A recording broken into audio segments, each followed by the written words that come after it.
merrily, merrily shall I live now, under the blossom that hangs on the bough. I love that speech. And one of the questions we're going to be addressing today is whether or not Shakespeare is still relevant to us. And why is it that he's reckoned to be one of the greatest writers of all times? Well, maybe you'll be able to tell me by the end of this. We're going to try to explore some answers to these questions by using the Tempest as our text. Have a look at this.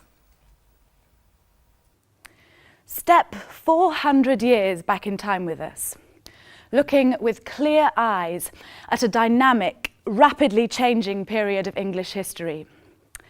A time of plots, suspicion, and civil unrest. A time of global exploration, scientific discovery, and rapacious colonial conquest. But also a time of developing wealth, when the arts were flourishing. The student, for any play, should be reading it as though it were being performed. Always try to see any play that you can in a theatre like this, or make sure you enact rather than merely read through your text. As examiners, we wouldn't expect to see you just sitting in your places for weeks on end, drearily having to have the text explained to you. The play should never be studied like a novel, nor gone through line by line. Kill the house lights.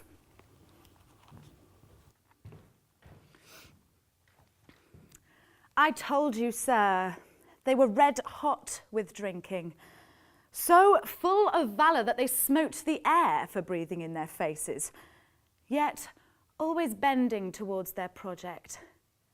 Then I beat my tabor, at which, like unbacked colts, they pricked their ears, advanced their eyelids, and lifted up their noses, as they smelt music. So I charmed their ears. That calf-like, they my lowing followed through tooth briars, sharp fuzzes, pricking goss and thorns which entered their frail shins. At last I left them, in the filthy mantled pool beyond your cell, there dancing up to the chins that the foul lake o'erstunk their feet. A much better approach is to be working on the scenes in groups, trying to make sense of the language yourselves. Also, try and learn as many key quotations from the original text as you possibly can. Okay, so now back to the studio where we'll be learning about Shakespeare's time and everything that happened then. Oi, psst. Shakespeare never wrote quotes, so remember, always write quotation out in full. Watching films, DVDs or videos of a Shakespeare play can be helpful too, though these come with a serious health warning. You'll need to be aware of any deviation they may have made from the original text. This includes anything cuts or changes or different use of settings or costumes. Always think of the play as drama and be aware of the effects of the dramatic conventions being used. And so compare the productions and interpretations carefully with your own ideas about what Shakespeare may have intended. The Tempest was first performed in the early Jacobean period, when a new Stuart Scottish king, James I, had replaced the last Tudor, Elizabeth I, when she died in 1603. Elizabeth had ordered the execution of his mother, Mary, Queen of Scots, who also happened to be her cousin and a Catholic. To be a Catholic had been prohibited since the rule of Henry VIII, when, at the time of the Reformation, he broke away from Rome and established the Protestant Church of England. This conveniently allowed him to remarry several times. This was a time when the courtyard of any inn might host performances by strolling players. A time when theatre performed across the country was the news, the media, the MTV, and the entertainment of the time. Literature, popular song, and drama tended to discuss the hot topics and gossip. Religious belief was much more central to the life of individuals and to the workings of king and country than we can probably imagine in our secular times. Friction between Catholics and Protestants was as fierce then as it is, for example, in Ireland today. In the Elizabethan and Jacobean periods, Catholic priests were hidden, hunted and persecuted for their faith, and Catholic families had to worship secretly. Maybe the wide range of social groups who went to the playhouses and theatres, including the groundlings who stood or perched on the edge of the stage throughout performances at the original Globe, were more interested in the discussion of these hot topics or ideas represented through the characters than in the fates of the characters themselves. Sir Philip Sidney, a key Elizabethan writer and courtier, declared, "The poet is indeed the right popular philosopher." Like any modern politician, just before the plot against her by Essex in 1601, Queen Elizabeth I had become so anxious at the popularity of a play based on Richard II's life that she complained that this tragedy was played 40 times in open streets and houses. In the age of plots and overthrows, when those in powerful positions were prime targets, it seemed the popularity of the subject matter of plotting against the monarch really affected her. After all, she had executed her own cousin, Mary, Queen of Scots. For this unit, our focus will be the following assessment objective. Candidates should be able to articulate informed opinions and judgments informed by different interpretations of literary texts by other readers. You need to be very clear as to how your particular exam board weights this objective where the Shakespeare text is concerned, whether you are studying it for an examination or coursework. Your examination board may not ask for specific named different interpretations, but it is important that you recognise that in production, the director's interpretation of the play's core meanings will be her or his unique reworking of the play. The actors will also construct their individual characters' roles, both individually and collectively. The dynamics of any production are multiple and fluid. There is no correct take on the play. And you'll need to understand that social and political events happening today around the performance may well affect aspects of the way the director and producer will emphasise interaction on the stage, as well as the register or tone of dialogue, costume and period of setting. So, in a production of Henry V, you may find echoes of the issues surrounding the war in Iraq. In Julius Caesar, uncanny resonances with the issues debated hotly before the American and British elections. On now to the Tempest itself, first performed in 1610. The 5 acts in The Tempest cover 4 hours only and take place on an imaginary and bewildering island, which may have been intended by Shakespeare to lie in the Mediterranean, or, as some claim, to have represented a Caribbean island, possibly the Bermudas, where there had been a famous shipwreck in 1609. The Tempest was Shakespeare's shortest play, as well as his last. So, as some Shakespearean scholars have suggested, it may have represented the notion of Shakespeare bidding farewell to the theatre. Certainly, through the main character Prospero, Shakespeare seems to be analysing what the theatre and acting really means and achieves. Huge speculation surrounds the strangeness of this troubling and complex drama. Shakespeare himself is supposed to have belonged to a company of players and acted too. It's thought too that Shakespeare could rely on writing roles to the strengths of his favourite actors who were available in the company, the King's players. For example, the part of Ariel suggests a young player with a talent for singing. Living on this island in exile are Prospero, the rightful Duke of Milan, whose brother Antonio has seized his dukedom, and his daughter Miranda. A native of the island, Caliban, half man, half monster, has been enslaved by Prospero to labour and drudge for him. Today, Living in a supposedly post-colonial era, Caliban presents considerable challenges to any producer and to us. This is because many of the ways in which Caliban is described by Shakespeare and the ways he's spoken to and about by others could be defined as cruelly racist. His first appearance in Act 1, Scene 2, shows Prospero humiliating him as "Thou, poisonous slave, got by the devil himself, upon thy wicked dam come forth." Miranda has taught him to speak in her attempt to civilize him, but he is supposed to have attempted to rape her. You'll need to develop your own response and ideas here, but the more aware you are of the issues of colonial guilt, imposition of language, and the horrific racism of this era as reflected in the play, the more you'll need to explore and develop your own response to the treatment of Caliban in the play, and your take on the concepts of freedom and slavery. After a terrible storm contrived by the magician and protagonist Prospero, with the help of Ariel, an airy spirit he has conjured to do his bidding, a court party is shipwrecked. This party contains his brother Antonio, the character who ousted him and is now the unlawful Duke of Milan, as well as Alonso, the King of Naples, his brother Sebastian, and his son Ferdinand.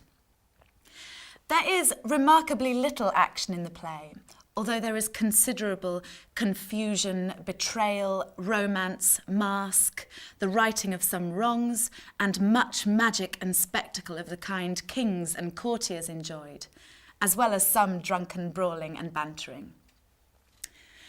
You'll also need to understand how plays were staged and performed in Shakespeare's time, in the round.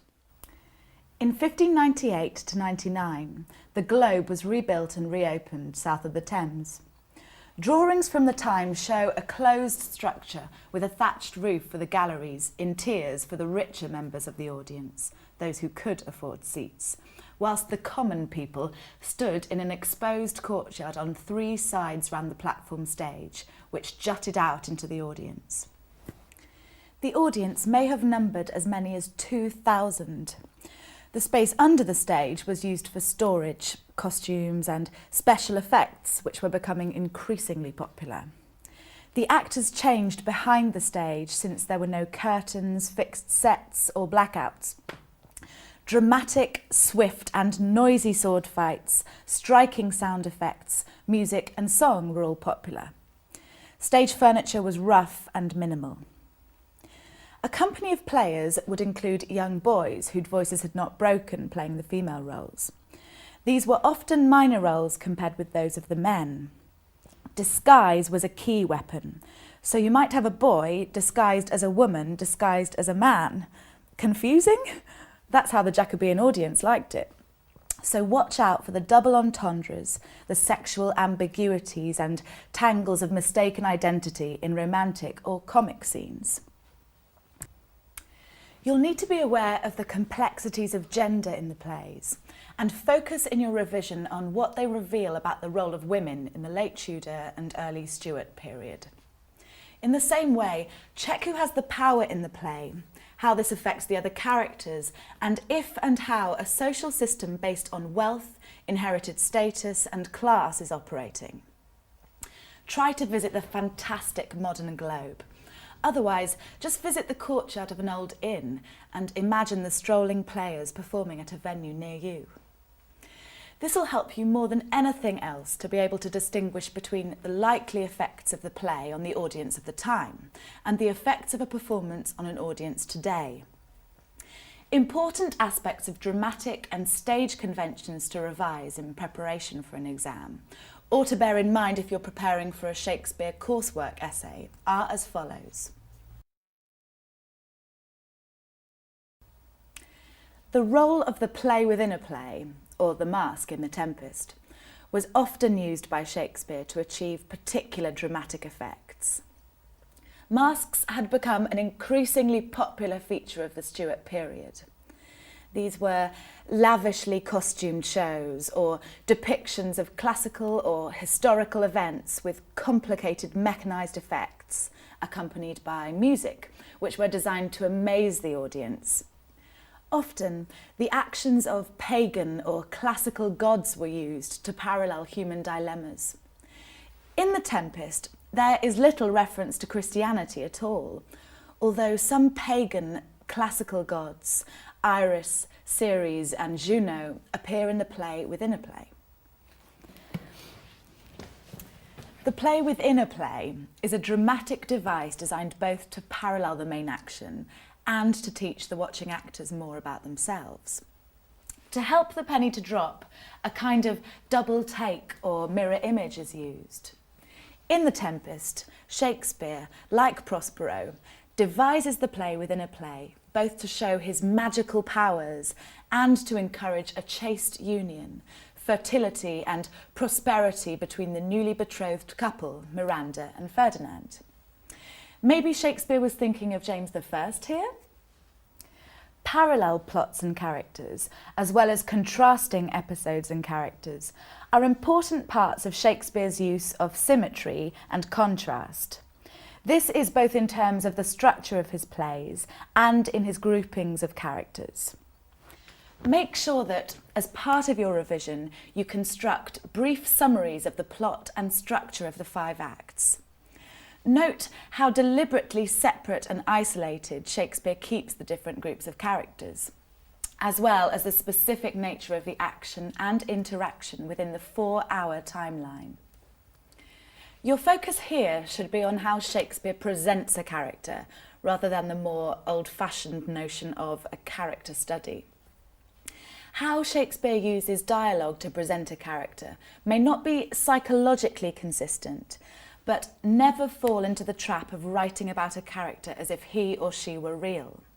Please try to analyse how Shakespeare has crafted a character, using such clues as the way he positions a character in the play as a whole, that is, their overall importance and dramatic significance, the way a character's actions match or conflict with their dialogue, the way interactions with other characters and the audience through soliloquy are structured, what other characters say or reveal about the character, the balance between the way a character has been constructed and how they may be used by Shakespeare to show an aspect of a key theme in the play.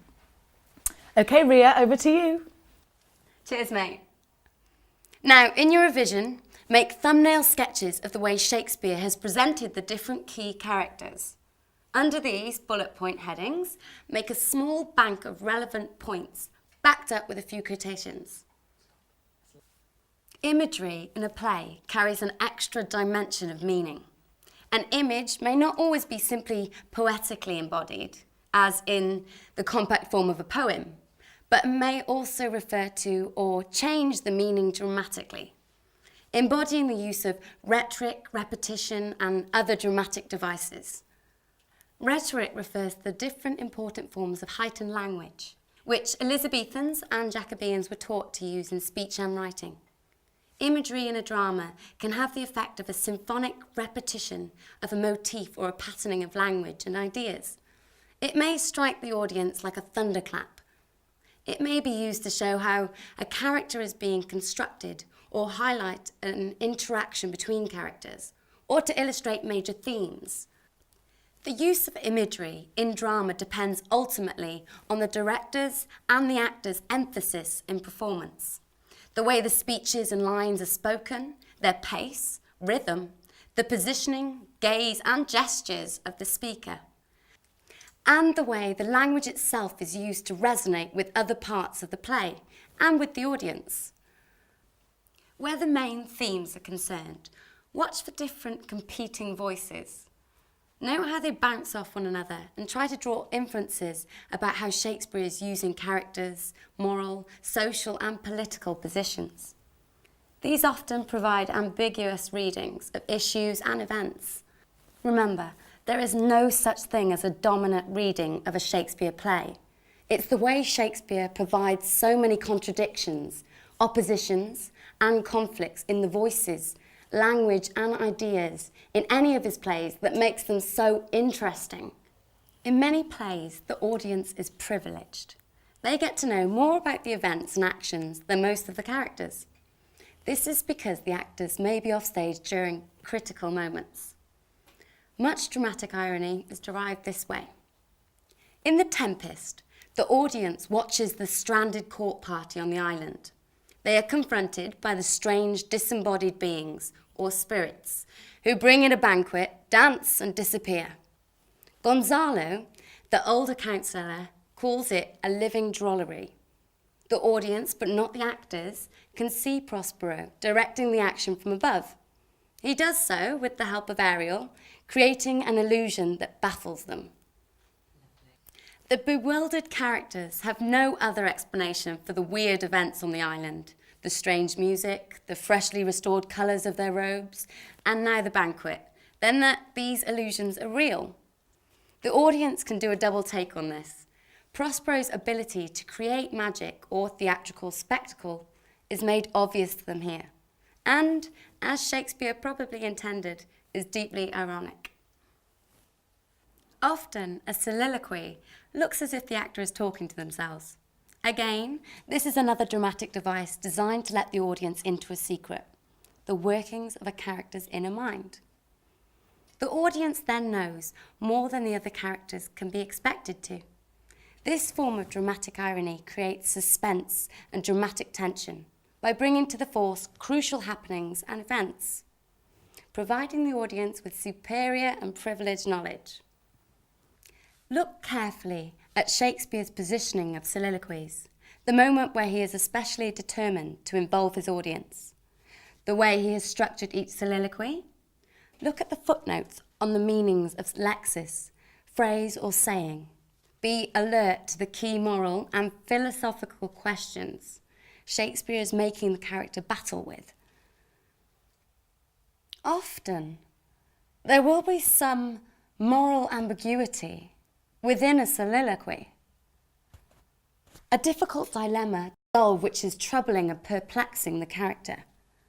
Shakespeare will be posing difficult questions about human nature, looking at moral and immoral ways of resolving a difficulty, and showing how the workings of power and ambition in society may cloud an individual's judgment.